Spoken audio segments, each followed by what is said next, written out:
young people think life lasts forever. And I grew up with this kind of eerie sense that life can be really short. So you got to make the absolute most of every single opportunity. And that kind of growing up surrounded by death, that really inspired me just to make the most of everything. Who is Liam Condon? I'd say I'm an Irish globetrotter, a family man, a businessman and a sportsman. You've taken me to that place where you were in set D, Yeah. and effectively probably not feeling like you can amount to much because of how the system had made you feel. Yeah. To now be the CEO of Johnson Matthey, Yeah. FTSE 250 company. Yeah, I had to attend Saturday school to try and keep it up with the D class, and that was a very demotivating experience. And at some stage my parents said, this isn't really working out with this school, move me to another school. Suddenly I found I was seen, I was heard. In their language I would have become an A student. The learning for me was, with the right environment, anybody can develop into anything, and everybody has tons of talent. The lad that was in set D, Yeah. what advice would you give him or her as a youngster looking in, wanting to be the CEO of a FTSE 250 company?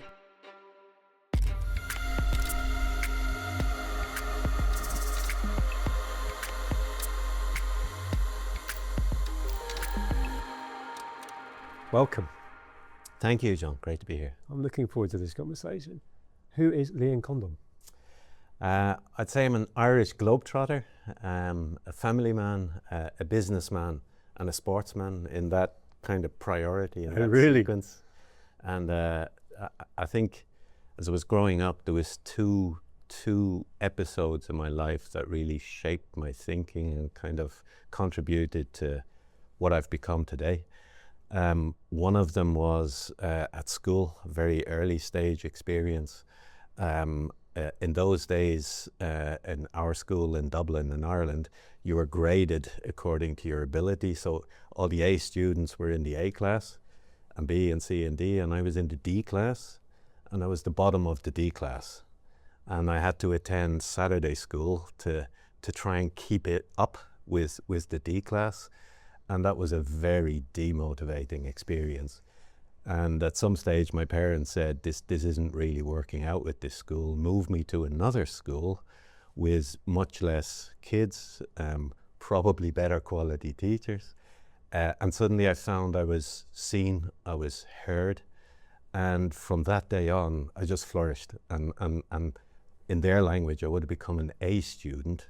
But the learning for me was, with the right environment, anybody can develop into anything, and everybody has tons of talent.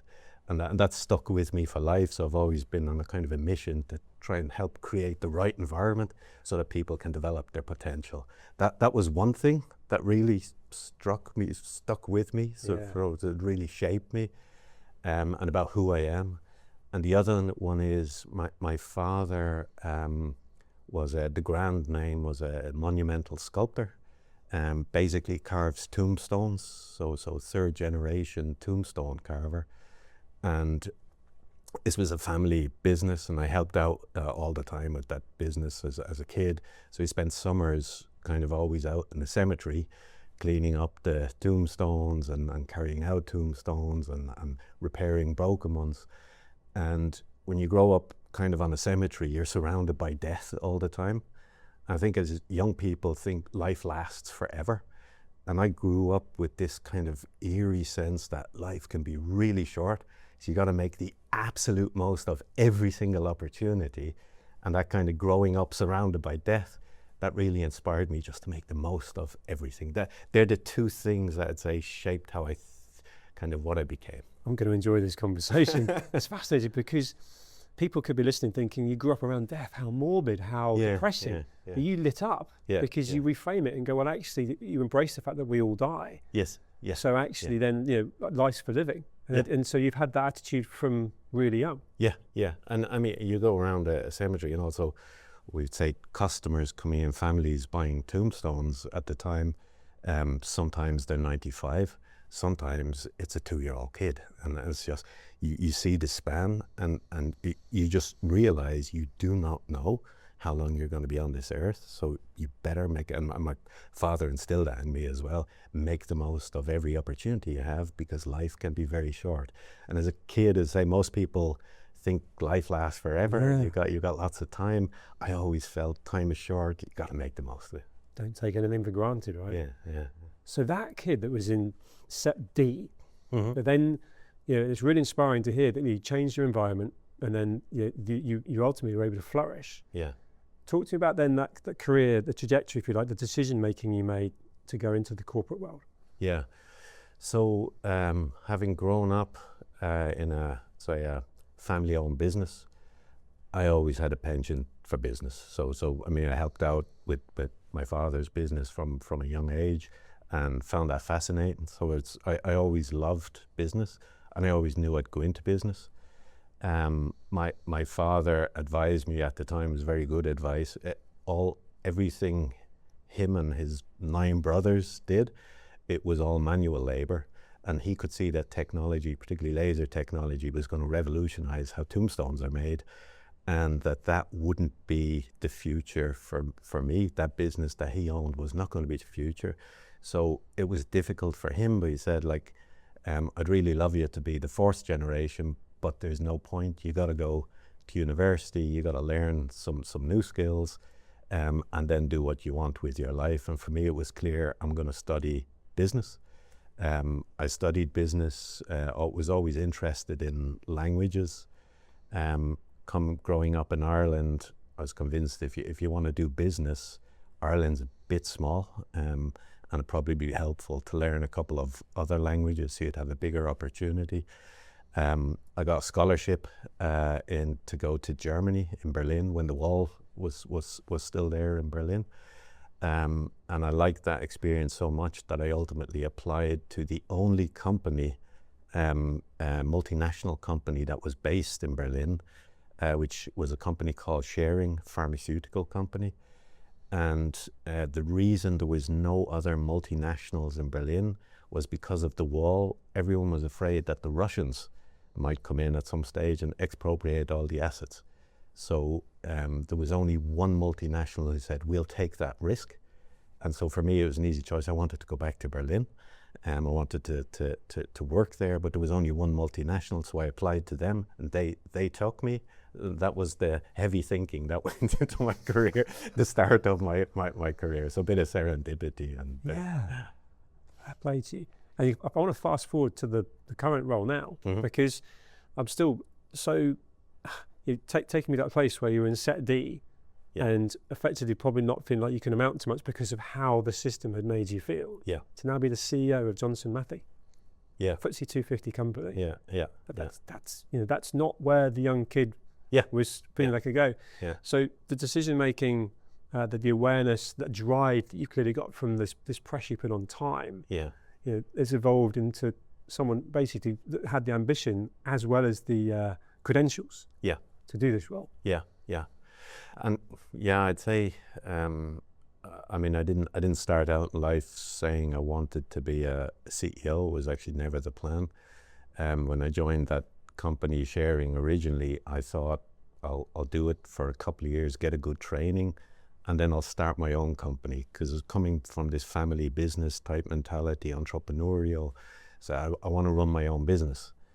And there was 2 problems. One was I never had the idea about what I should start as a business. To be an entrepreneur, you need the idea, right? To be an entrepreneur, you need a really good idea. I never had the idea.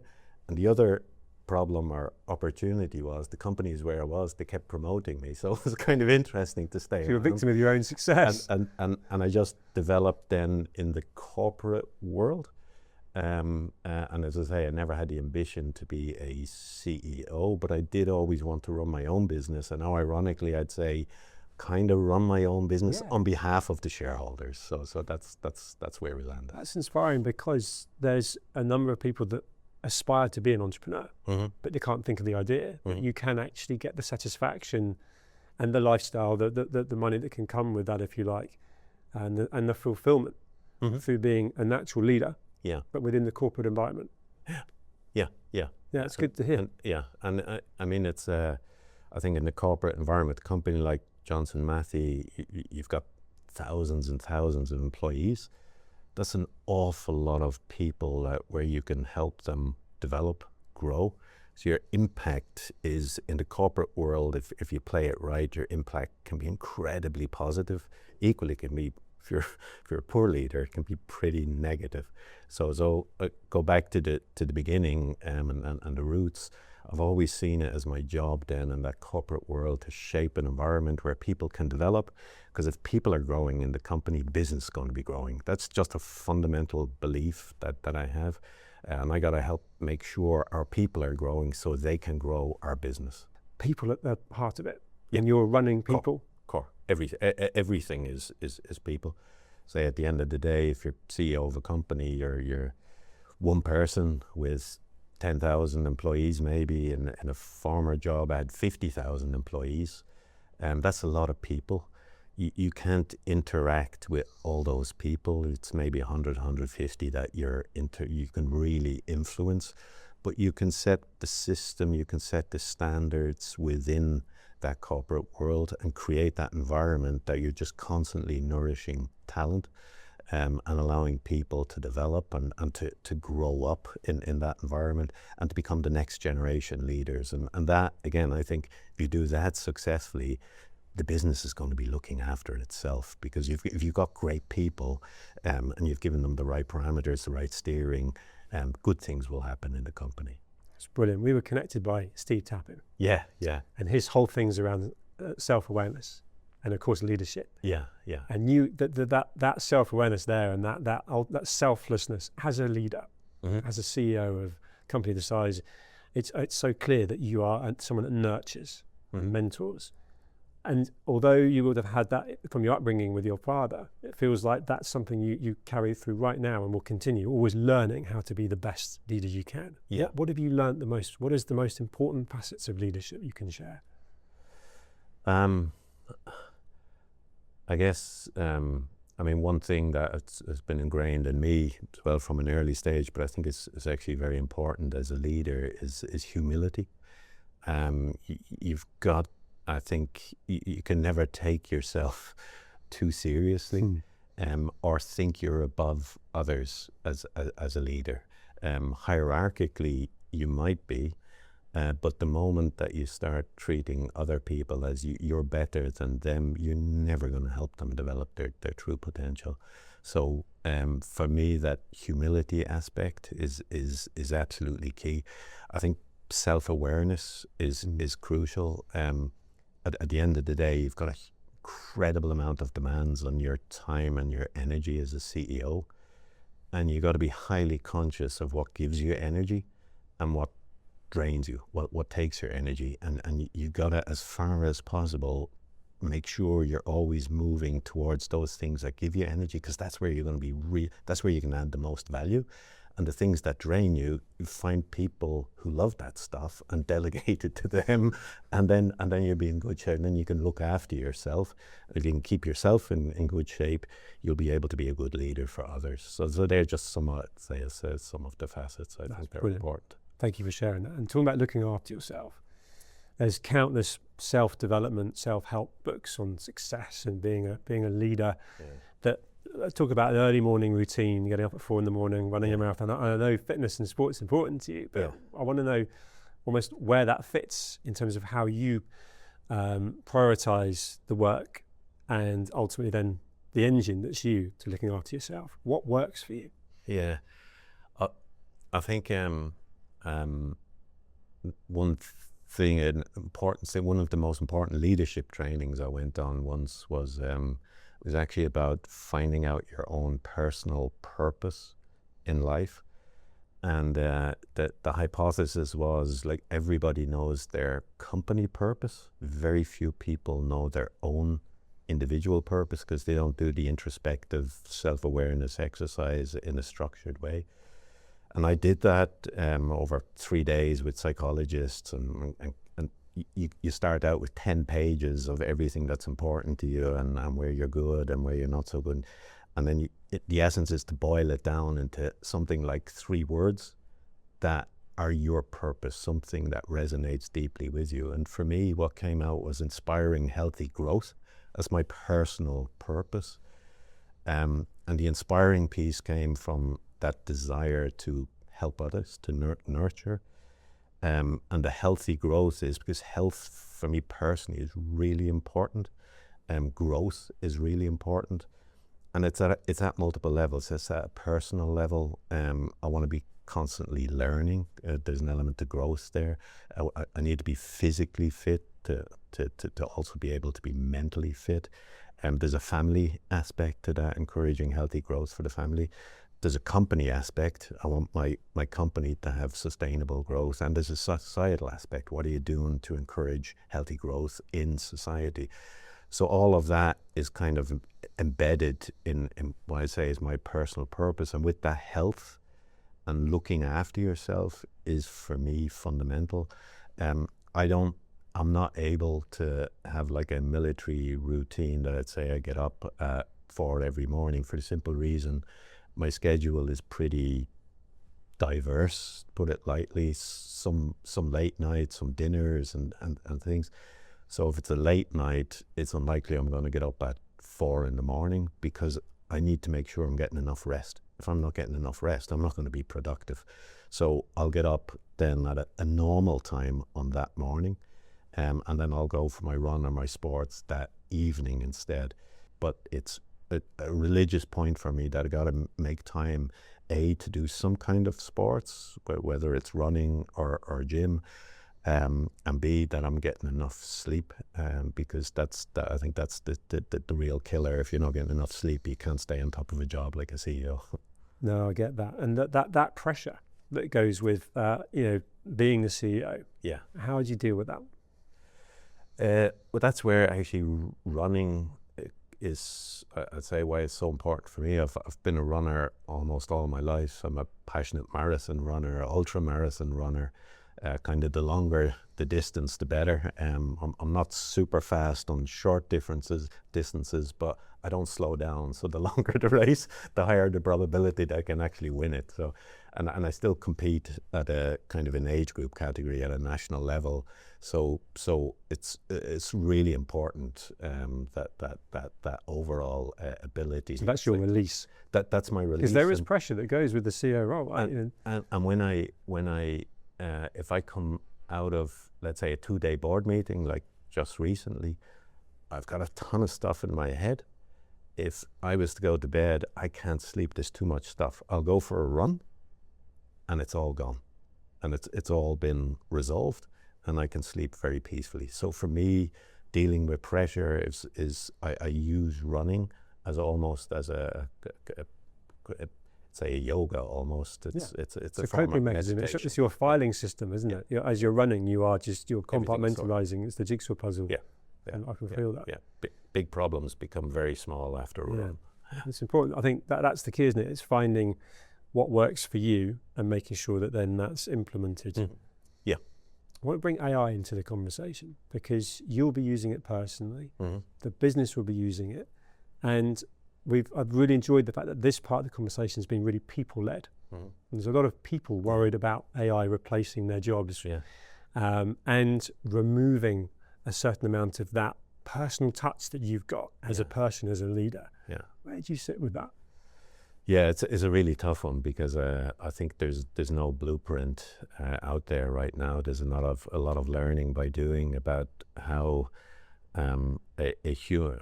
If you think about us, we're probably the last generation of purely human workforce. I mean, we use computers, but we take all the decisions by ourselves, or have had to date. That is rapidly changing, particularly with agentic AI. Decisions are being delegated to a system where hopefully the parameters have been set up properly. And it's more and more about how do you create teams that can work to humans and tech that can work together in a synergistic way.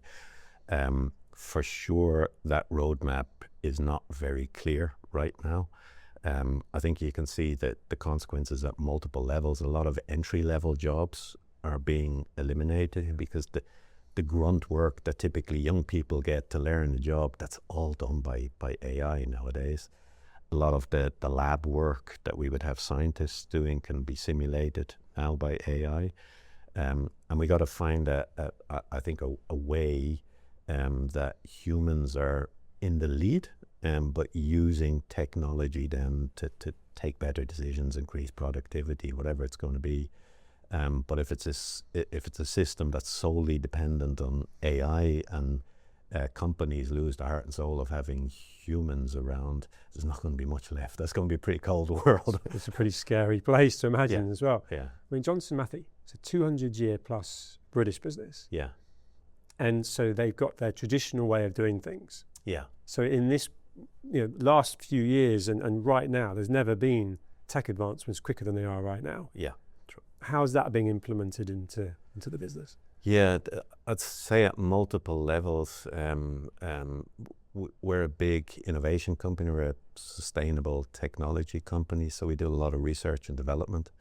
And that would be a classic area where there's a lot of testing, simulating, a lot of laboratory work before we'll develop a new product. Could take us 7 to 10 years to develop it, like pharmaceuticals, because you've got to get regulatory approval often for different types of products. It takes a long time to develop products. What we've seen is with the power of AI today, we can do a lot of simulations. We don't need as long to see what kind of combinations of different materials would make most sense and would result in the best efficacy and the lowest cost. So there's plenty of use cases that are definitely improving or accelerating our ability to innovate in R&D. There's uses in back office, kind of finance, HR. There's a lot of use cases. Probably some of the most exciting ones will be around the commercial front, how you interact with customers, how you target, how you price, how you select customers. So there's no lack of use cases, I think. But I would classify us still as a company that's in the exploratory phase. And probably AI is most embedded in R&D on our side, simply because we are an innovation company, and you can see the clear advantages of AI in that space. Of course. Versus other areas where maybe you don't need AI. It's enough to automate stuff or just use normal tech. Of course. Not everything needs to be AI. AI can be very expensive as well. Yeah, so you're prioritizing where you know it's most relevant, if you like. Yeah. We connected over a human level and the leadership scenario with Steve. Yeah. But I've been really interested to learn more about Johnson Matthey. And for anyone watching and listening, I mean, I can't believe the size of it. Yeah. And it's not a company I was really aware of. So can you just sort of maybe explain in your words what the company does and just how big it is? Yeah, sure. So it's, 208 years old. And it really started out assaying gold for the King of England. So if gold, which was the real currency at the time, if gold had the Johnson Matthey stamp, it was real. If it didn't have a Johnson Matthey stamp, it was not real. Wow, so it was the kite mark. So it was on behalf of the king then doing this assaying. That was the start of the business. So and gold is it's a precious metal, and you need deep chemistry skills and understanding to be able to assay properly and to be able to figure out, is that real gold or not. So that was the start of the company, and that's been the red thread up until today. We're a world leader in precious metals, particularly focused on platinum group metals, and we build products that use these precious metals. We recycle them because they're worth a fortune, and they never deteriorate. You can use them forever. You just need to keep taking them back when the stuff that's around them has been spent. Then we take them back, we recycle them, and we trade precious metals on behalf of our customers. We'll hold the metal because you need a lot of security behind this. So we have a circular business model. And a classic example of a big business for us would be automotive catalysts. So you've got toxic fumes coming from the engine. You use precious metal laden automotive catalyst, and you get clean air coming out the other side. That's a classic one. We build that automotive catalyst. When the carburetor is spent, we'll recycle that, and we'll manage those metals for the customers. That's kind of what we do. So you say billions and billions of pounds, but it's actually, in the UK, it's a real strategic asset. If you think of where the world is today, almost every country in the world has now a critical mineral strategy, because they're concerned about over-dependence on any one country. And often critical minerals only come from one country, China or South Africa or Russia or somewhere else. And almost everything we do is recycled. So we have an eternal loop of product going around, and we're not dependent on other countries to that extent. And this asset is based in the UK. So it's actually something that's strategic. It's globally relevant, but strategic actually for the UK is actually really important. It's great to hear. I sort of feel proud to be British suddenly, because there's so much bad news and doom and gloom going on, and really sort of depressing stories in business. But this is a proper success story, isn't it? Yes, yeah, and for 208 years with ups and downs, as you can imagine. I mean, a company like Johnson Matthey has been through good times and bad times. But if you're 208 years old, there's a bit of a built-in resilience in the DNA of the company, because lots of people have seen so much, and we have a lot of long-term employees who've been with us 30, 40 years, a lot of loyalty, a lot of trust, and that's really important. That's something you can build up. Yeah, right. That will ripple through the culture of the company. And humanising this back to you, you're clearly on a journey. Yeah, you've been kind enough to share the early journey. We're talking right now mid-2026. Yeah. What's your kind of legacy play? What do you see as the next part of your journey that you'd like to achieve? Yeah, so my full focus is making the most of the Johnson Matthey opportunity and helping as many people as possible there develop. That will fulfill me for for quite a while. I think eventually what's inevitable is I will at some stage transition out of the executive role. And then become a non-executive director, then advising other boards. I am already a non-executive director on Halma PLC, and in that role, you support and challenge the executive team to help develop their business, and you do that with a bit of an impartial view, because you're outside the company, and you bring all your experience and your network, and you try and help that company grow. So I have a board of non-executives who support me, and then the chair, and who all support the executive team and challenge the executive team. And that's something that over time will inevitably, as you transition out of the executive world, I would see that as a natural evolution to move into that non-executive role, where you can continue to contribute, share your experience, share your network, and help people and organizations grow in a different capacity than the exec capacity, but with the same mission to help grow. The younger version of you, again, the lad that was in Set D to now being where you are now, with all the perspective and maturity that you've got sitting here. Yeah. What advice would you give him or her as a youngster looking in, wanting to be the CEO of a FTSE 250 company? Say, first, listen to your parents. They got good advice. I think that the most important piece of advice that I ever got was really to manage my energy and not my time. I think earlier in my career, I felt very busy, but I didn't feel fulfilled. And I was trying to manage my time as efficiently as possible and doing as many things as possible.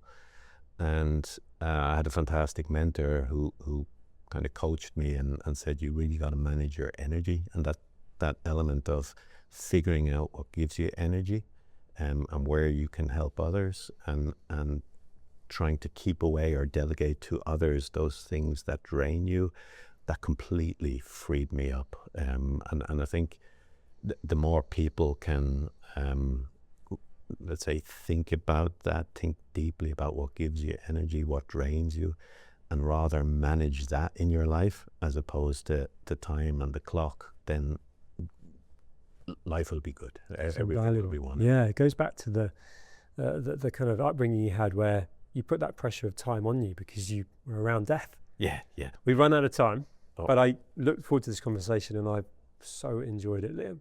Sure. Hope you have. Thank you, Jonathan. That was very nice. Thank you.